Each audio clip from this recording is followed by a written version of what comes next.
নতুন প্রজন্মকে সঠিক পথ দেখানোর দায়িত্ব রাজনীতিবিদ, শিক্ষক ও অভিভাবকদের বলে মন্তব্য করেছেন বিএনপির যুগ্ম মহাসচিব শহীদ উদ্দিন চৌধুরী অ্যানি। বান্ডেল থাকলে প্রতি সেনমানিতে টাকা বাঁচবে। বিকাশ সেনমানি বান্ডেল কিনে জিতুন প্রতি লেনদেনে। দুপুরে লক্ষ্মীপুর পাবলিক লাইব্রেরি ও টাউন হলে আয়োজিত বই বিতরণ অনুষ্ঠানে তিনি এসব কথা বলেন। এ সময় অ্যানি বলেন, সমাজে যেভাবে মাদকের প্রভাব বিস্তার হয়েছে, এতে সমাজটা কলুষিত হয়ে পড়েছে। এর দায়ী অভিভাবক ও রাজনীতিবিদ সহ সবাইকে নিতে হবে।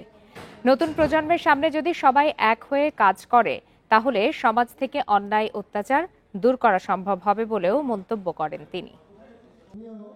এই প্রজন্মকে যদি সঠিক পথটা দেখাইতে হয়, এই বই পড়া, কুইজ প্রতিযোগিতা, খেলাধুলার সঙ্গে সম্পৃক্ত রাখা অথবা কালচারাল যে কোনো অ্যাক্টিভিটিসের সঙ্গে অন্তর্ভুক্তিমূলক প্রোগ্রাম করা, সেটা সবচেয়ে বেশি গুরুত্বপূর্ণ।